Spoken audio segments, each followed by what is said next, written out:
2, 3, funky.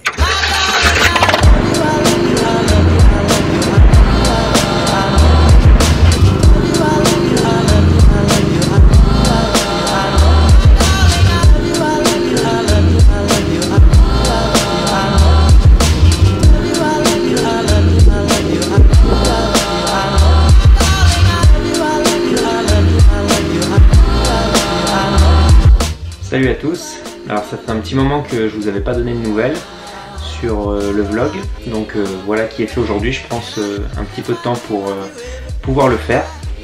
Donc ça fait maintenant un petit peu plus d'un mois et demi, je pense presque 2 mois que je suis arrivé dans le Maine-et-Loire.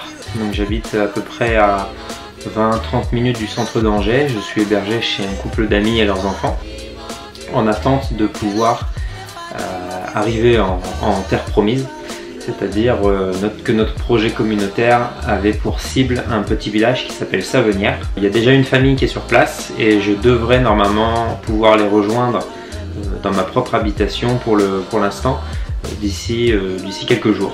Donc je vais être hébergé dans un gîte dans le centre du village.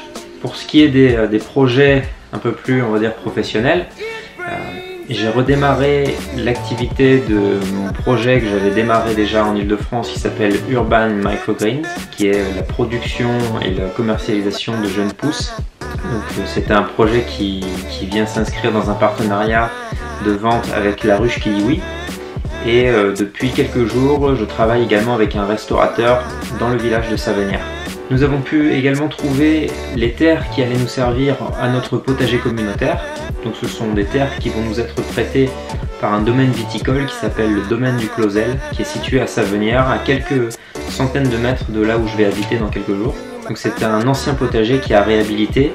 Il y a différents espaces qui vont pouvoir servir à la culture et également le gros point positif, c'est qu'il y a déjà sur place une serre en verre qui a été réhabilitée il y a quelques temps et qui est déjà exploitable et utilisable. Donc c'est le gros avantage et ça va nous être prêté à titre gracieux. On attend juste le contrat de prêt. Donc c'était quelque chose qui est assez similaire avec le projet que j'avais déjà initié avec des amis en Ile-de-France, avec le château de Champs-sur-Marne. Là c'est un peu la même optique. Ce sera avec le château des Vaux, donc domaine du Clausel à Savenières. J'aimerais également pouvoir débuter assez rapidement une formation en apiculture et de pouvoir à l'issue de cela mettre en place un rucher dès le printemps. J'ai également repris les activités rôlistiques, donc je me suis remis au jeu de rôle et j'ai trouvé un club pas très loin d'ici. Donc j'en profite pour faire un petit coucou également à mon ancien groupe de jeu, à Guillaume, Aurélien, Benjamin, Christelle et Olivier. Donc je leur fais à tous un petit coucou, j'espère que tout le monde va bien. Un des cœurs de notre projet communautaire, c'est l'ouverture aux autres et l'amour des autres qui s'inscrit dans une aide sociale et solidaire. Donc depuis que je suis arrivé ici, j'essaye de faire un état des lieux, déjà des actions qui sont sur place, notamment dans le centre d'Angers mais aussi autour. Donc pour cela, j'essaye de m'investir dans ce type d'action, pour l'instant au travers du Secours catholique. Et j'essaye de voir un petit peu les choses qui sont possibles et les choses qui sont envisageables, à la fois soit pour m'investir plus profondément, ou alors de démarrer une initiative qui me soit propre et qui nous soit propre au projet communautaire. Et concernant ce sujet particulièrement, je voudrais terminer juste avec une note d'encouragement concernant l'idée du service dans l'amour. Un ami m'a confié récemment qu'il souhaitait discerner les projets que Dieu avait pour sa vie. Qu'est-ce qu'il était censé faire, comment il était censé s'investir dans la vie de tous les jours pour ses projets futurs et pour la direction de sa vie. Du coup, j'ai souhaité l'encourager en lui partageant un peu ma vision actuelle des choses. Et c'est quelque chose que je voulais vous partager également concernant la vocation de nos vies et comment on est censé avancer dans ce monde, comment on est censé avancer dans nos vies en relation avec le plan que Dieu a prévu pour nous.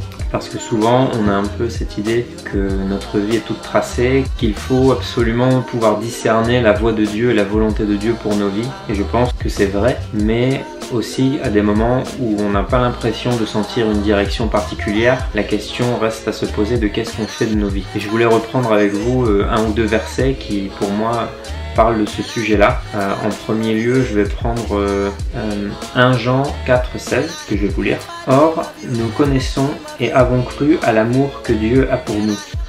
Dieu est amour, et celui qui demeure dans l'amour demeure en Dieu, et Dieu demeure en lui. » Ce verset nous montre que dans nos vies, ce qui est important, c'est de pouvoir faire les choses dans l'amour.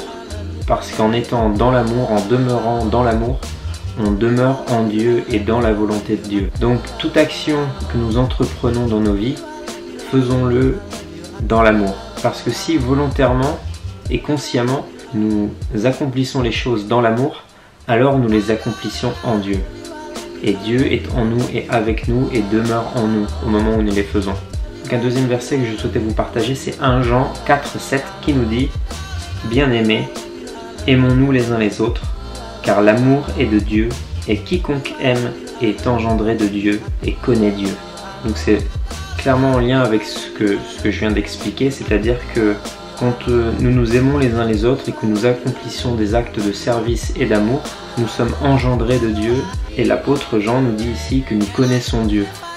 À mesure où nous demeurons dans l'amour, nous demeurons avec lui, en lui, et par lui nous accomplissons les actes que nous avons dans notre quotidien. L'apôtre Jacques nous dit également dans sa lettre, donc Jacques 1, verset 27, « Voici la religion pure et sans tache devant Dieu, visiter les orphelins et les veuves dans leurs afflictions, et se garder sans tache du monde. » Donc l'apôtre nous parle ici du fait de ne pas se souiller du monde, c'est-à-dire ne pas se calquer sur la pensée du monde qui essaye de nous individualiser sans arrêt, de considérer notre vie comme notre propre bien, parce que en définitive, si nous voulons que notre vie serve, nous devons servir.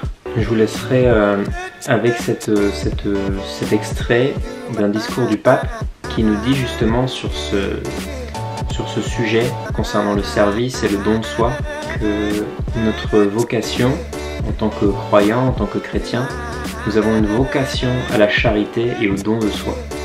Il nous dit en fait dans cet extrait à un moment donné que le secret pour vivre, c'est de vivre pour servir.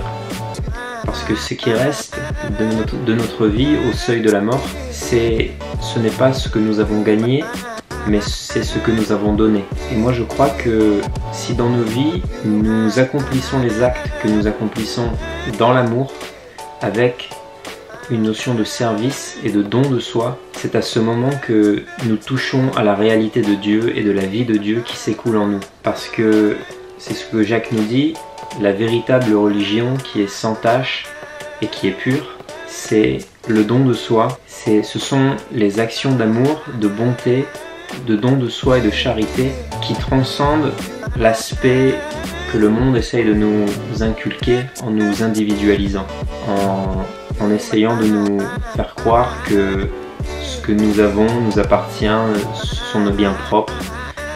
Essayons d'amasser un maximum pour se sentir bien, mais qu'en fait, en fin de compte, au seuil de l'éternité, ce qui aura importé aux yeux de Dieu, c'est les dons que nous avons pu faire et le don de soi dans l'amour qui a pu s'accomplir au travers de nous. Donc toute action que nous accomplissons dans nos vies, faisons-le dans l'amour et par amour, sans arrière-pensée, avec un cœur de service, parce que c'est tout ce qui comptera en définitive. Après cette première caractéristique, ne pas être visible mais essentiel, il y a un autre aspect de l'huile. Elle existe pour se consumer. Elle brille seulement en brûlant.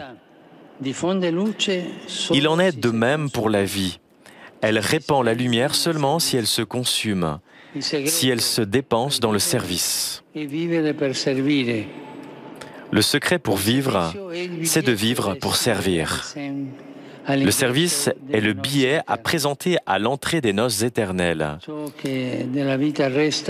Ce qui reste de la vie au seuil de l'éternité, ce n'est pas ce que nous avons gagné, mais ce que nous avons donné.